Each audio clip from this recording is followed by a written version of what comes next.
Today we're looking at a tablet by Teclast. This is the M40 Plus. I want to thank them for sending this over to review on the channel. Current pricing and more information will be in the description down below. This one's got a 10.1 inch IPS display, 1920 by 1200 resolution, 16 by 10 aspect ratio. It's got the MediaTek MT8183 8-core processor. It's got 8 gigabytes of RAM, 128 gigabytes of storage. Also takes a micro SD card for expanded storage. Also comes with Android 12 right out of the box. It's got an 8 megapixel rear facing camera, a 5 megapixel front facing. Also has a 3.5 millimeter headphone jack. It's got a 7000 milliamp hour battery. It has dual band Wi-Fi, so you've got 2.4 and 5 gigahertz, plus Bluetooth 5.0. Inside the box, you've got a user manual, warranty card, micro SD card removal tool. Also has a USB-A wall adapter and USB-C to USB-A charging cable. Okay, seems to have a blue aluminum material here on the back. Rear facing camera and flash there up in the corner. Micro SD card slot and headphone jack there as well. Volume and power buttons are on the same side, along with the USB-C charging port. Dual speakers there along the bottom. You've also got the front-facing camera there on the long edge, and it looks like you've got a screen protector on here as well. Okay, pretty nice wallpaper here. Looks like it's only using about 13 gigabytes of the 128 available. It's on Android 12 right out of the box. When you swipe over to the left, looks like you got the Google Discover or Newsfeed. Up in the notification shade, most of your typical stuff: Wi-Fi, Bluetooth, flashlight, do not disturb, alarm, airplane mode, auto rotate, battery saver, screencast, screen record, mic access, and nearby share. Looks like you can add a few more things on there as well, like extra dim, invert colors, data saver, dark theme, nightlight, location, camera access, storage, focus mode. Looks like you can hide the navigation buttons here over in the corner.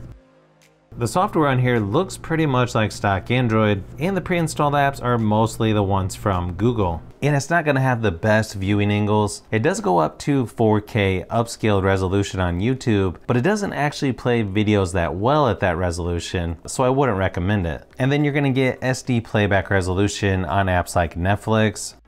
As far as performance goes, this tablet feels fairly decent for the price, I would say. But when you look at the Geekbench scores, it's actually going to be quite a bit less than the Galaxy Tab S6 Lite or the Redmi Pad, somewhat close to what you're going to get on the Galaxy Tab A8. The games aren't going to look the best out there. It may just take a little bit longer for games to load or for graphics to load in the distance. While it can play Asphalt 9, PUBG Mobile, and even Apex Legends Mobile, I had an issue where sometimes during a game, like in PUBG Mobile, I noticed the game would freeze up every now and then, or something would happen where the game would just quit out of nowhere. It does feel like some games are a little bit choppier than some of the other tablets I've tested. So yeah, this tablet is not going to be the best out there as far as gaming goes. Of course, it's probably going to depend on what games you're playing, but so far from what I've seen, it definitely has some problems during my testing.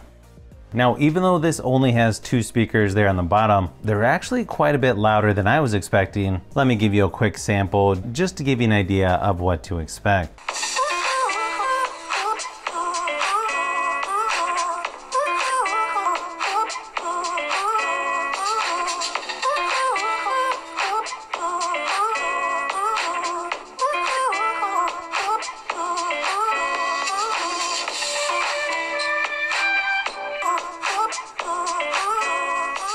Inside the camera app, it's going to be pretty simple here. You just have picture and video. It'll shoot up to 1080p resolution for video recording. Probably not going to be the best out there as far as photo and video quality, but it's actually not that bad as long as you're in really good lighting. It actually has decent shutter speed on it. The video quality on here is probably a little better than I expected. Here's a few samples of photos and video just to give you an idea of what to expect.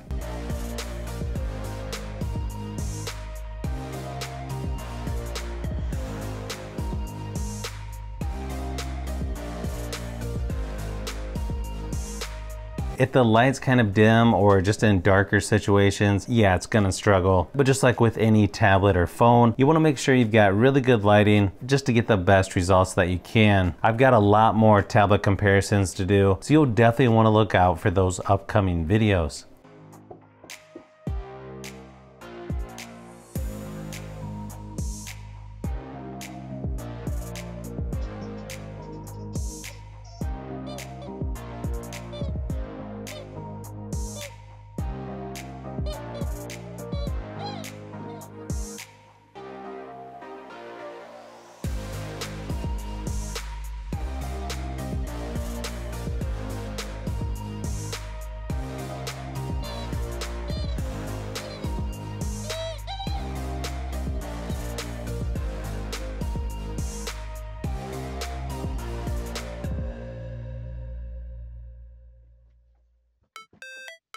So if you've made it this far into the video, you may want to say thanks by subscribing, and don't forget to give a thumbs up if this video was helpful. This is Brian from Fishbee Productions. Thanks for watching, and I'll see you on the next one.